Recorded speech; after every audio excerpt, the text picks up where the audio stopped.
आइए जानते हैं आज के प्रमुख अंतर्राष्ट्रीय खबरों को। पहले एक नजर हेडलाइंस पर। महाराष्ट्र के हिंगोली में आया 4.7 तीव्रता का भूकंप, कई घरों में दरारें। आप यहां किसी टीएमसी नेता की कृपा से नहीं, मतुआ नाम शूद्र समुदाय को पीएम मोदी का संदेश। बीजेपी जीती तो कौन होगा बंगाल का मुख्यमंत्री, अमित शाह ने दिए हिंट। यमुना नदी में नाव पलटने से मरने वालों की संख्या बढ़कर हुई 11, लापता 4 लोगों की तलाश अभी भी जारी। ईरानी विदेश मंत्री अब्बास अरागची के नए बयान से बड़ी हलचल। इस्लामाबाद में शुरू हुई शांति वार्ता, शहबाज शरीफ से मिले जेडी वेंस। चेहरे पर निशान और शरीर पर गहरे घाव, गंभीर रूप से जख्मी है ईरान के नए सुप्रीम लीडर मुस्तफा खामेनी। 1400 रुपए से ज्यादा महंगा हुआ सोना, चांदी भी उछली, जानिए पूरे हफ्ते में सराफा बाजार का हाल। समय रैना के जोक के बाद अमिताभ बच्चन ने किया पोस्ट, इंटरनेट के तूफान, असलियत और सच पर कही दो टुक बात। वैभव सूर्यवंशी को लेकर बीसीसीआई में हलचल, आईपीएल चेयरमैन बोले अब तो टीम इंडिया में मौका दो। शनिवार सुबह महाराष्ट्र के मराठवाड़ा क्षेत्र के हिंगोली जिले के कुछ हिस्सों में 4.7 तीव्रता का भूकंप आया। पड़ोस में नांदेड़ और परभणी जिले के कुछ हिस्सों में भी झटके महसूस किए गए। अधिकारियों ने बताया कि जान माल के किसी भी तत्काल नुकसान की कोई रिपोर्ट नहीं है। हिंगोली के कलेक्टर राहुल गुप्ता ने बताया कि पांगरा शिंदे गांव में कुछ घरों और कम्युनिटी हॉल में दरारें आ गई है। नांदेड़ जिलाधिकारी ने नेशनल सेंटर फॉर सिस्मोलॉजी की एक रीडिंग का हवाला दिया, जिसमें भूकंप की तीव्रता 4.7 मापी गई थी। इस भूकंप को सुबह 8:45 में रिकॉर्ड किया गया था। उन्होंने आगे बताया कि भूकंप का केंद्र हिंगोली जिले की बसमत तहसील के सिरली गांव में जमीन से 10 किलोमीटर की गहराई पर स्थित था। पश्चिम बंगाल में विधानसभा चुनाव के लिए प्रचार जोरों पर है। भारतीय जनता पार्टी ने अपने सबसे बड़े चेहरे प्रधानमंत्री नरेंद्र मोदी को चुनाव प्रचार के मैदान में उतार दिया है। पीएम मोदी ने शनिवार को पश्चिम बंगाल के वर्धमान जिले के कटुआ में चुनावी जनसभा को संबोधित किया और सत्ताधारी तृणमूल कांग्रेस पर जमकर निशाना साधा। उन्होंने कहा कि टीएमसी सरकार ने केंद्र की तमाम योजनाओं पर ब्रेक लगा रखा है। बीजेपी की सरकार बनते ही योजनाएं लागू की जाएंगी। पीएम मोदी ने दावा किया कि वर्धमान में हजार लोगों को यह रैली बंगाल में खेला करने वाला है। यह दृश्य 4 मई के नतीजे का ट्रेलर है। उन्होंने कहा कि चुनाव में आपका उमंग, आपकी उत्साह, आपकी ऊर्जा, आपका संकल्प देख रहा हूं। यह भय पर भरोसे की विजय का उद्घोष है। बंगाल परिवर्तन के लिए तैयार है। पीएम मोदी ने कहा कि बीजेपी ने संकल्प लिया है कि बंगाल को विकास की नई ऊंचाई पर ले जाएंगे। उन्होंने कहा कि कल ही बंगाल बीजेपी ने अपना घोषणा पत्र जारी किया है। इनमें मैंने जो आपको 6 गारंटियां दी हैं, उन्हें लागू करने का रोड मैप है। पीएम मोदी ने कहा कि बंगाल बीजेपी के सभी साथियों को इस शानदार घोषणा पत्र के लिए बधाई देता हूं। केंद्रीय गृह मंत्री अमित शाह ने बंगाल में 2 अहम बातें कही। एक तो उन्होंने कहा कि पश्चिम बंगाल विधानसभा चुनाव में अगर भारतीय जनता पार्टी की जीत होती है तो उनकी सत्ता में आने के 6 महीने बाद सामान्य नागरिक संहिता लागू होगी। इसके बाद दूसरा, उन्होंने बीजेपी सत्ता में आई तो बंगाल का मुख्यमंत्री कौन होगा, इसके पत्ते खिले हैं। उन्होंने कहा कि भाजपा बंगाल के बेटे को मुख्यमंत्री बनाएंगे। अमित शाह ने विधानसभा चुनाव के लिए भाजपा का संकल्प पत्र जारी करने के बाद मध्य सम्मेलन में मुख्यमंत्री ममता बनर्जी नीत टीएमसी पर कांग्रेस पर तुष्टीकरण की राजनीति करने का आरोप लगाया। उन्होंने कहा कि समान नागरिक संहिता भाजपा की नहीं है, यह संविधान सभा की सहेली है। उन्होंने समान नागरिक कानून को आगे बढ़ाने का दावा करते हुए दावा किया कि तुष्टीकरण की राजनीति के कारण इसे दशकों तक लागू नहीं किया गया। मथुरा के वृंदावन और मांड के बीच शुक्रवार 10 अप्रैल को हुए नाव हादसे में मृतकों की संख्या बढ़कर अब 11 हो गई है। इस हादसे में अभी भी 4 लोग लापता है। हादसे के बाद से लापता लोगों की तलाश के लिए राहत और बचाव अभियान लगातार जारी है। इस मामले में एसपी देहात सुरेश चंद्र रावत ने बताया कि शुक्रवार दोपहर करीब 3 बजे वृंदावन और मांड के बीच पोंटनू पुल के पास नाव पलटने से यह हादसा हुआ था। घटना के बाद से प्रशासन और बचाव एजेंसियां लगातार सर्च ऑपरेशन चला रही है।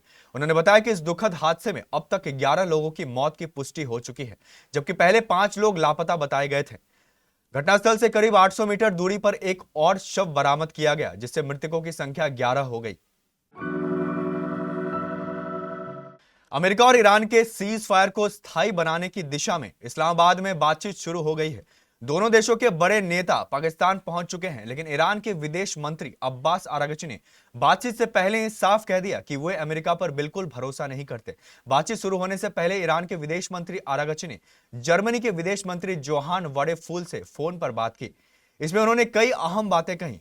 पहली बात यह कि ईरान इस बातचीत में पूरी तरह बिना भरोसे के जा रहा है, मतलब ईरान अमेरिका पर जरा भी विश्वास नहीं करता। इसकी वजह यही है कि अमेरिका ने पहले भी कई बार वादे करके तोड़े हैं। पश्चिम एशिया में जारी तनाव के बीच पाकिस्तान की राजधानी इस्लामाबाद में अमेरिका और ईरान के बीच शांति वार्ता की औपचारिक शुरुआत हो गई है। इस मौके पर पाकिस्तान के प्रधानमंत्री शहबाज शरीफ ने अमेरिका के उपराष्ट्रपति जेडी वेंस से मुलाकात की। पाकिस्तान सरकार ने कहा कि वह दोनों देशों के बीच स्थायी शांति के लिए बातचीत को आगे बढ़ाने में मदद करता रहेगा।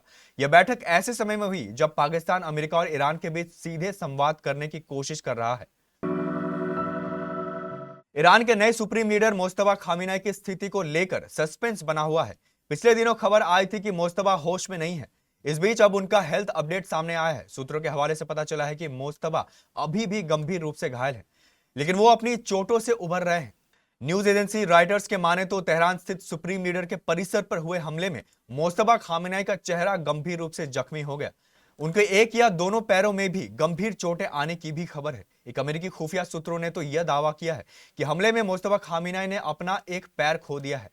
मोस्तफा खामिनेई अभी भी शारीरिक रूप से रिकवर कर रहे हैं, लेकिन मानसिक तौर पर वो पूरी तरह सक्रिय हैं। वह वरिष्ठ अधिकारियों के साथ ऑडियो कॉन्फ्रेंसिंग के जरिए बैठक कर रहे हैं और युद्ध के साथ साथ अमेरिका के साथ शांति वार्ता जैसे बड़े फैसले में भी शामिल हैं।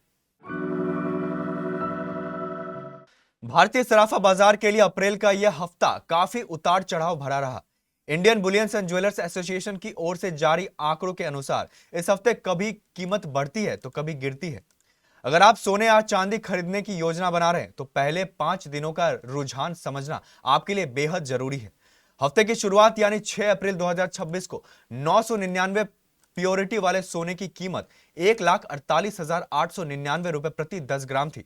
अगले ही दिन यानी 7 अप्रैल को कीमतों में थोड़ी नरमी आई और यह गिरकर 1,47,786 रुपए पर आ गया, जिससे खरीदारों को थोड़ी राहत मिली।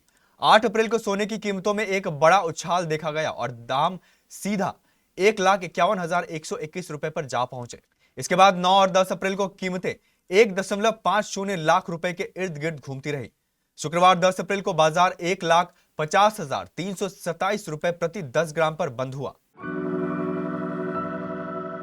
हाल ही में समय रैना ने अपने स्पेशल शो स्टिल अलाइव में अमिताभ बच्चन पर एक जोक मारा था, जिसके कारण उनकी खूब आलोचना हुई थी। एक्टर एजाज खान ने भी समय रैना को धमकी दी थी और अब अमिताभ बच्चन ने एक पोस्ट किया है जिसमें इंटरनेट के तूफान, असलियत और सच पर बात की है। उन्होंने एक नया व्लॉग लिखा है जिसमें एंग्जाइटी और नए आइडियाज को बैलेंस करने के बारे में भी लिखा है। 83 वर्षीय अमिताभ बच्चन रोजाना नियम से ब्लॉग और ट्विटर पोस्ट करते हैं। वे अपने मन के विचार सोशल मीडिया पर शेयर करते हैं। हालांकि जहां कई बार अमिताभ बच्चन के विचार यूजर्स को कंफ्यूज कर देते हैं, तो कई बार गहरी सोच में भी डाल देते हैं। अब उन्होंने जो पोस्ट किया है उसे कॉमेडियन समय रैना के जोक से भी जोड़कर देखा जा रहा है। आईपीएल 2026 में धमाकेदार बल्लेबाजी से सुर्खियां बटोर रहे वैभव सूर्यवंशी को अब टीम इंडिया में शामिल करने की मांग तेज हो गई है। राजस्थान रॉयल्स के इस 15 वर्षीय बल्लेबाज ने तूफानी प्रदर्शन से न सिर्फ फैंस बल्कि क्रिकेट एक्सपर्ट्स को भी प्रभावित किया है। आरसीबी के खिलाफ 26 गेंदों में 78 रनों की विस्फोटक पारी के बाद फैंस पूछ रहे हैं कि वैभव को कब टीम इंडिया में मौका मिलेगा। आईपीएल चेयरमैन अरुण धूमल का मानना है कि वैभव सूर्यवंशी को जल्द से जल्द भारतीय टीम में मौका मिलना चाहिए। उन्होंने अपने एक्स अकाउंट पर लिखा, इस आईपीएल सीजन में वैभव सूर्यवंशी की बल्लेबाजी कमाल की रही है। अपने प्रदर्शन को देखते हुए यह प्रतिभाशाली खिलाड़ी निश्चित रूप से टीम इंडिया के लिए सबसे कम उम्र में डेब्यू करने का हकदार है। इतने प्रतिभाशाली और इतने कम उम्र के खिलाड़ी को चुनने का मौका बहुत कम मिलता है। उसका नाम भारत के सबसे युवा डेब्यूटेंट के रूप में दर्ज होना बिल्कुल जायज है।